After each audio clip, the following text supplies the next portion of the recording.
Ma question est, comment voyez-vous la vie dans 20, 30 ou 50 ans? Notre système éducatif, nos moyens de locomotion, comment les voyez-vous?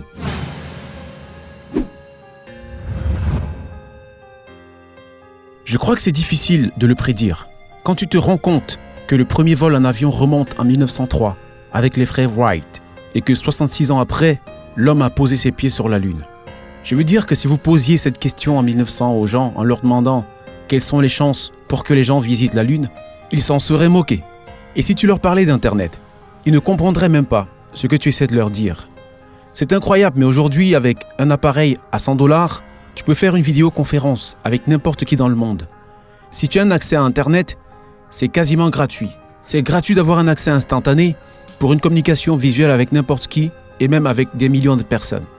Tu sais, avec les réseaux sociaux, tu peux communiquer avec des millions de personnes concomitamment et tu peux googliser n'importe quoi et poser n'importe quelle question. C'est comme un oracle ou un érudit à qui tu peux poser n'importe quelle question et avoir une réponse. Ce ne sont pas des choses qu'on a dû prédire facilement par le passé, même dans un passé récent. Je pense que c'est l'une des choses dont on peut être certain. C'est que n'importe quelle prédiction que nous ferons aujourd'hui pour le futur dans 50 ans sera fausse, et ça c'est sûr. Je peux vous dire ce que je souhaite du futur, à l'opposé de ce qu'il en sera, car ce serait juste un vœu. J'espère que nous serons sur Mars, et peut-être plus loin que Mars sur Jupiter. J'espère que nous pourrons voyager fréquemment à travers le système solaire et peut-être se préparer pour des missions à côté du système stellaire. Je pense que tout ça sera possible dans 50 ans. Et je pense que ce sera très excitant. Je pense qu'on verra l'autonomie et l'intelligence artificielle avancer de manière impressionnante. Et ça, dans un futur proche. Et je pense que dans 10 ans, ce sera étrange pour les voitures de ne pas être totalement autonomes. 10 ans? Oui, 10 ans.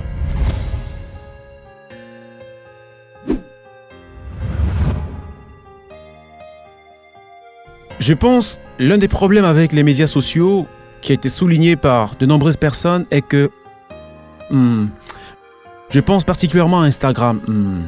Les gens ont l'air d'avoir une vie bien meilleure que ce qui est réellement. Ils sont vraiment heureux. Ils modifient ces images pour qu'elles soient plus belles. Même s'ils modifient les images, ils sélectionnent au moins les images pour le meilleur éclairage, le meilleur angle, de sorte que les gens voient fondamentalement ils sont bien plus beaux qu'ils ne le sont vraiment. Et ils ont l'air beaucoup plus heureux qu'ils ne le sont vraiment. Donc si vous regardez tout le monde sur Instagram, vous pourriez penser « Waouh, ce sont tous des gens beaux et heureux. Et je ne suis pas si beau. Et je ne suis pas heureux. Donc je suis nul. » Tu sais, et ça va te rendre triste. Alors que ces personnes que vous croyez heureuses ne sont pas si heureuses. Certaines d'entre elles sont vraiment déprimées.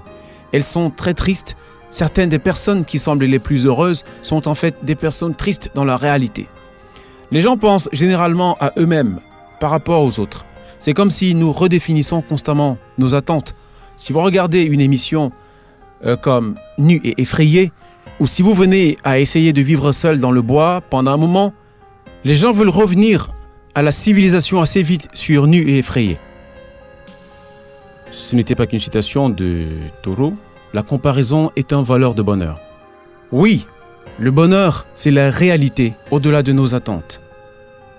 Être heureux, c'est vivre notre réalité au-delà de nos attentes.